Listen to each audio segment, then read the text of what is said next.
And it was said of Jesus that his courage was matched only by his patience. Patience and impatience are more than just words or ideas in your mind.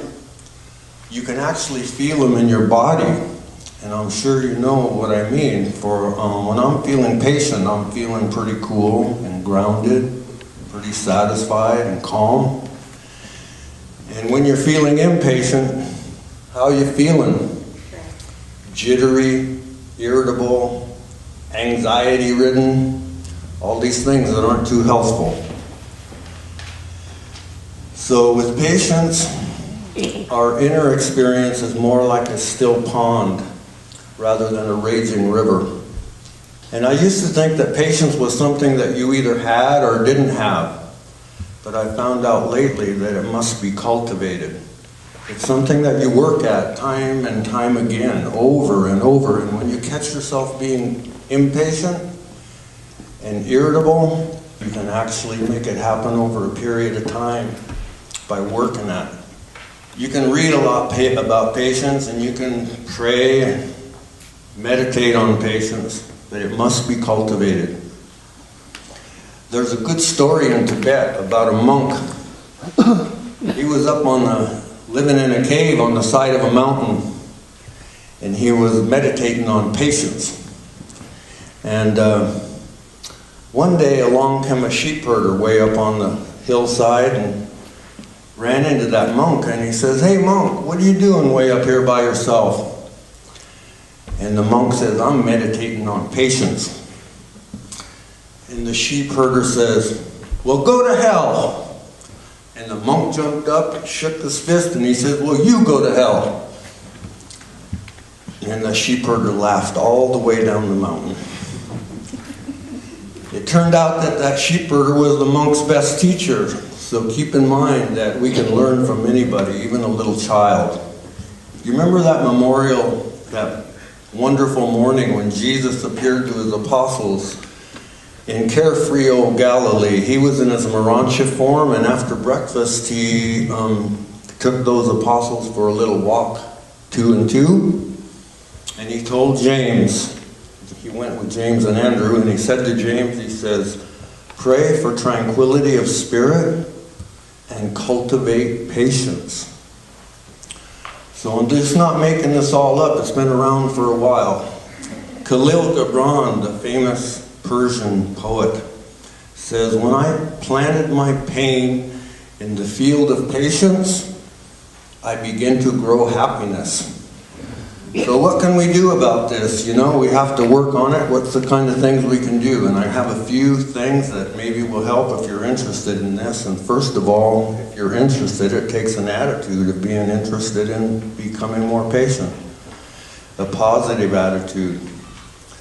William James said that the greatest thing we've discovered in this generation is that a human being can change his life by changing his attitude.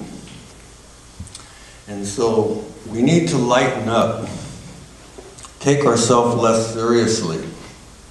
Eckhart Tolle, the great guru, the German guru of living in the present moment, he wrote a great book called The Power of Now. He says, "No self, no problem." So get yourself out of the situation and lighten up a little bit. Oh, and get this one, this is great. A Scottish proverb says that angels can fly because they take themselves lightly.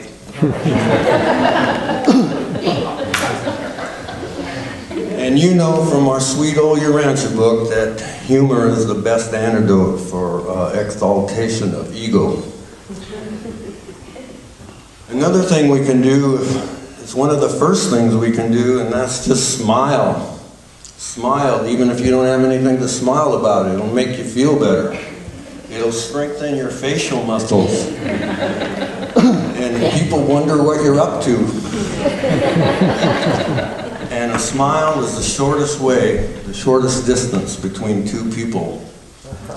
And Mother Teresa said, "A smile is the beginning of peace." And Abe Lincoln said, Most folks are about as happy as they choose to be. Recent brain research has proven that we can respond to a stimulus in a half a second.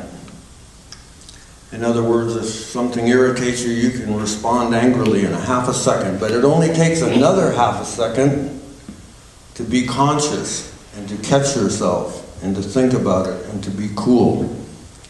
You don't have to fly into road rage when someone stops in front of you or cuts you off. Just take another half second. Back to Eckhart Tolle, it's like being in the present moment. And the best way we can do that is take a deep breath. And if you have to, you can take 3 deep breaths and be conscious of them. And you could feel your solar plex rise and go in. If you do that 3 times, I guarantee it'll mellow you out, slow you down, and help you be conscious in the moment. And at that point, you can decide what's important and what's not important. And most of the stuff we get angry or irritated about isn't going to mean a thing a day from now, a year from now, and especially 100 years from now. Another way to become patient is centering. In Aikido, the martial arts, it's the #1 thing is to get centered. The center of your being is right in here. You can hardly be pushed over if you take a second to center yourself. And those of you that have ridden horses know that if you could take this center of yourself and put it over the center of the horse, that he can hardly throw you even if he's on a run. And if you're a snowboarder, it's the same thing. Get out in front of that board a little bit and get the center over the balance of the board. So centering yourself is another way to come back to a conscious place and to be on top of things rather than letting the situation run your life.